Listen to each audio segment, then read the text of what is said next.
आज की बड़ी खबर बलरामपुर से है, जहां एक बार फिर बुलडोजर चला है, लेकिन इस बार किसी गैंगस्टर के खिलाफ नहीं बल्कि एक ऐसे शख्स के अवैध निर्माण पर जिसे अवैध धर्मांतरण रैकेट का मास्टरमाइंड बताया जा रहा है। नमस्कार, मैं प्रेयसी और आप देख रहे हैं भारत एक्सप्रेस यूपी का डिजिटल प्लेटफॉर्म। बता दें कि बलरामपुर के उतरौला थाना क्षेत्र के ग्राम रेहरा माफी में प्रशासन ने बड़ी कार्रवाई की है। जी हाँ, जिस मकान पर बुलडोजर चला है वह मकान किसी और का नहीं बल्कि जलालुद्दीन उर्फ छांगुर के भतीजे सबरोज का है। इस दौरान प्रशासन ने पूरे इलाके में सुरक्षा के पुख्ता इंतजाम किए थे। भारी पुलिस बल तैनात किया गया था ताकि कोई अप्रिय घटना न हो। लेकिन कौन है ये छांगुर, कौन है सबरोज और ये पूरा धर्मांतरण रैकेट क्या है, चलिए आपको बताते हैं इस पूरे नेटवर्क की वो सच्चाई जो अब धीरे धीरे सामने आ रही है। छांगुर उर्फ जलालुद्दीन, यही है वो नाम जिसे धर्मांतरण के सबसे बड़े नेटवर्क का मास्टरमाइंड माना जा रहा है।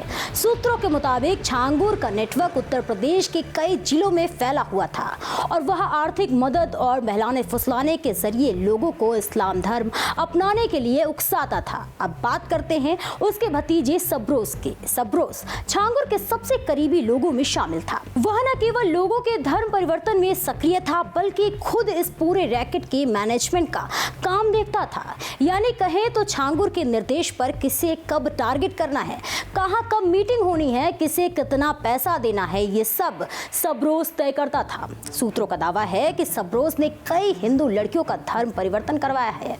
उन्हें प्रेम जाल में फंसाकर या लालच देकर इस्लाम कबूल करवाने का आरोप है।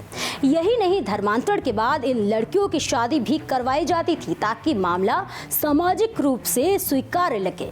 यह पूरा नेटवर्क बहुत ही सुनियोजित तरीके से काम करता था। पहले टारगेट चुने जाते थे, फिर उन्हें किसी सेवाभावी संगठन के जरिए आर्थिक मदद दी जाती थी।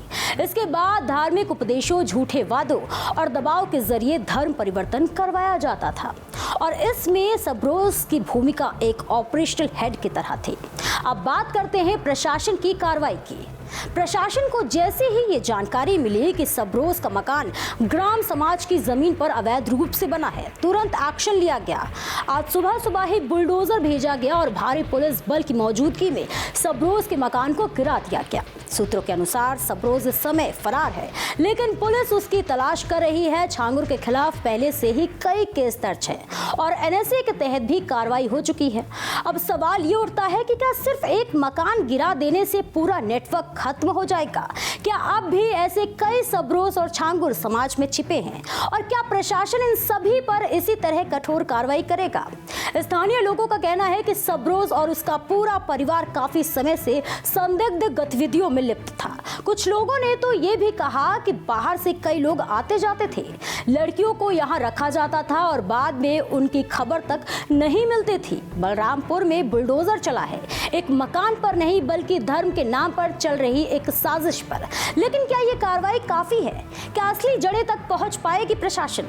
इन सवालों का जवाब भविष्य के एक्शन से मिलेगा। फिलहाल के लिए इतना ही और आप देखते रहिए भारत एक्सप्रेस यूपी का डिजिटल प्लेटफॉर्म।